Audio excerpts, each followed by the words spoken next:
Hey everyone, एक बार फिर स्वागत है आपका अपने यूट्यूब चैनल श्री एकेडमी पर, जहां पर हम सिर्फ पढ़ते नहीं हैं, याद भी करते हैं। तो फ्रेंड्स, जो हमने मध्य प्रदेश की कला एवं संस्कृति से रिलेटेड क्लासेस स्टार्ट की थी, उसमें हमने बहुत सारे टॉपिक कवर कर लिए थे। उसी के अंतर्गत हम पढ़ने वाले हैं आदमगढ़ की गुफाएं, यानी जो हमने मध्य प्रदेश की प्रमुख गुफाओं की सीरीज स्टार्ट की थी। किसके अंतर्गत? मध्य प्रदेश की कला एवं संस्कृति के अंतर्गत। तो उसमें हम पढ़ने वाले हैं आज की क्लास में आदमगढ़ की गुफाएं। अब आदमगढ़ की गुफाएं में हम क्या क्या पढ़ने वाले हैं उसकी रूपरेखा देख लेते हैं। तो हम सबसे पहले इसमें पढ़ेंगे इसकी अवस्थिति, यानी जो हमारी आदमगढ़ की गुफाएं हैं मध्य प्रदेश के किस जिले में स्थित हैं, किसके निकट स्थित हैं, हम इनकी अवस्थिति पूरी पढ़ेंगे। फिर हम देखेंगे इनकी खोजकर्ता कौन है, हमारी आदमगढ़ की गुफाओं की खोज किसने की। फिर हम देखेंगे किस वर्ष खोज की गई है। फिर देखेंगे हम इससे हमें क्या साक्ष्य या प्रमाण देखने को मिलते हैं।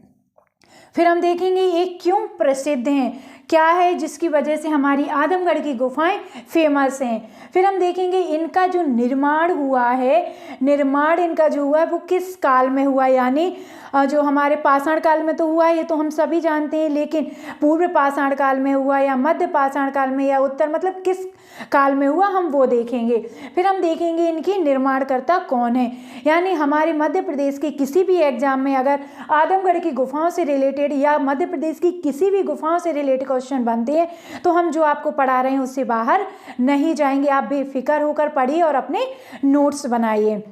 तो चलिए बने रहिए हमारे साथ। मैं हूँ श्वेता चौरसिया। इस क्लास को आपको स्किप नहीं करना है, पूरा देखना है। चलिए सबसे पहले आप लिखिए आदमगढ़ की गुफाएं। आप लिखिए आदमगढ़ की गुफाएं। अब आदमगढ़ की गुफाओं में आप सबसे पहले लिखिए इसकी अवस्थिति। अवस्थिति में आप लिखिए जिला। आपको क्या लिखना है अवस्थिति में? जिला। किस जिले में हमारी आदमगढ़ की गुफाएं स्थित हैं, आपको ये लिखना है, ठीक है। तो आपको पता होना चाहिए जो हमारी आदमगढ़ की गुफाएं हैं ये मध्य प्रदेश के होशंगाबाद जिले में स्थित हैं। कहाँ पर? मध्य प्रदेश के होशंगाबाद जिले में स्थित हैं। आप हमें कमेंट सेक्शन में बताइए जो हमारा होशंगाबाद है ये किस नदी के तट पर स्थित है, आप हमें बताइए, ठीक है। हमने देखी हमारी आदमगढ़ की गुफाएं होशंगाबाद जिले में स्थित हैं। इसके बाद आपको क्या पढ़ना था? खोजकर्ता। आदमगढ़ की गुफाओं की खोज किसने की थी? तो आपको पता होना चाहिए आरवी जोशी। आरवी जोशी, साथ ही साथ आरवी जोशी के साथ किसने की थी? एच डी खरे। ये हमारी आदमगढ़ की गुफाओं के खोज करता हैं। आदमगढ़ की गुफाएं होशंगाबाद जिले में स्थित हैं, जिनकी खोज आरवी जोशी और एच डी खरे के द्वारा की गई, आपको याद रखना है। अगर हम वर्ष की बात करें, किस वर्ष इनकी खोज की गई, तो आपको याद रखना है 1960-61, यानी 1960 से 61 के बीच में इनकी खोज की गई। 1960-61 आपको याद रखना है। ये दोनों डेट आपको इसलिए याद रखना है क्योंकि हो सकता है 60 लिखा आ जाए, हो सकता है 61 लिखा आ जाए। तो आपको याद रखना है हमारी जो आदमगढ़ की गुफाएं हैं इनकी खोज 1960-61 में हुई है, आपको याद रखना है। साथ ही साथ हमने देखा था कि इसके हमें क्या साक्ष्य देखने को मिलते हैं। हमारी आदमगढ़ की गुफाएं जो हैं इनसे हमें कौन कौन से प्रमाण मिलते हैं, कौन कौन से साक्ष्य देखने को मिलते हैं। आप लिखिए साक्ष्य या प्रमाण। तो सबसे पहला तो आपको लिखना है इससे हमें पशुपालन के साक्ष्य मिले हैं। किसके? पशुपालन के साक्ष्य मिले हैं। किस काल के? तो मध्य पाषाण काल। आपको याद रखना है मध्य पाषाण काल में जो पशुपालन हुआ करता था उसके साक्ष्य हमें देखने को मिलते हैं। कहाँ पर? हमारी आदमगढ़ की गुफाओं में, जहाँ पर ये कहाँ पर स्थित हैं, जो हमारे होशंगाबाद जिले में स्थित हैं, जिनकी खोज आपकी आरवी जोशी और एच डी खरे के द्वारा की गई। किस वर्ष?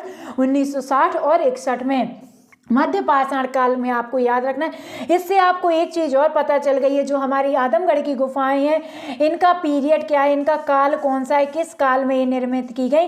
तो आपको याद रखना है मध्य पाषाण काल में। इसके साथ साथ आपको यहाँ पर ये भी देख लेना है इसके निर्माणकर्ता कौन है।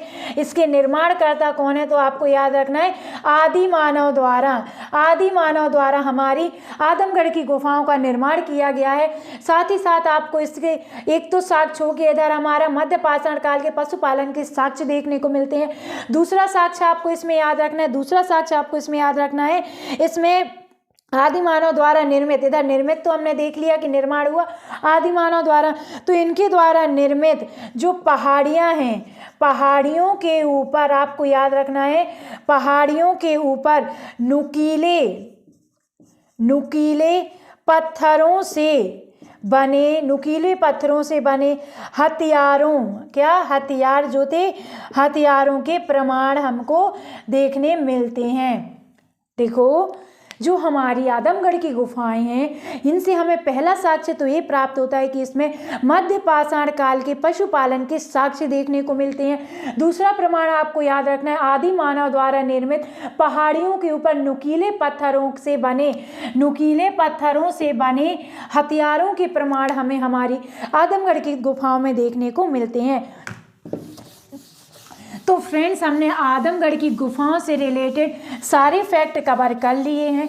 इसी तरह से अभी हमने जो अपनी मध्य प्रदेश की गुफाओं से रिलेटेड पिछली क्लासेस ली हैं, जिसमें हमने भीमबेटका की गुफा, पांडव की गुफा, भृतहरि की गुफाएं और भी बहुत सारी गुफाएं कवर कर ली हैं। तो अगर आप इसी तरह से पढ़ना चाहते हैं, मतलब इनसे रिलेटेड, आदमगढ़ की गुफाओं से रिलेटेड कम डाटा था तो कम पढ़ाया है, और अगर जैसे हमने जो पिछली क्लासेस ली हैं उनसे रिलेटेड और ज़्यादा डाटा था, यानी जो हमारी गुफाएं थी हमने इन सबको 360 डिग्री कवर करने की पूरी कोशिश की है। तो अगर आप देखना चाहें तो प्लीज़ प्लेलिस्ट में जाइए और वहां से पढ़ सकते हैं। साथ ही साथ हमने अपनी कला एवं संस्कृति से रिलेटेड, मध्य प्रदेश के इतिहास से रिलेटेड सारी क्लासेस आपको बहुत अच्छे से पढ़ाई हैं। आप वहां जाकर अपनी कवर कर सकते हो सारे टॉपिक, और ये सारे टॉपिक जो हैं सिर्फ MPPSC प्री के लिए नहीं, MPPSC मेंस में भी आपको काम आएंगे। साथ ही साथ आपके जो मध्य प्रदेश के अदर एग्जाम होते हैं उन सभी में हमारी क्लासेस आपको बहुत ज़्यादा लाभ देने वाली हैं, बहुत ज़्यादा यूजफुल रहने वाली हैं। तो इन क्लासेस को आप ज़्यादा से ज़्यादा शेयर करिए, और अगर हमारे साथ पहली बार जुड़े हैं तो प्लीज़ इस चैनल को सब्सक्राइब कर लीजिए, साथ ही साथ बेल आइकन पर भी क्लिक कर लीजिए, क्योंकि ऐसी ही क्लासेस अब आपको डेली मिलने वाली हैं। और अगर पढ़ाना अच्छा लगा है, क्लास अच्छी लगी तो प्लीज़ लाइक करिए, साथ ही साथ इसको ज़्यादा से ज़्यादा शेयर करिए और प्यारे प्यारे से कॉमेंट करिए।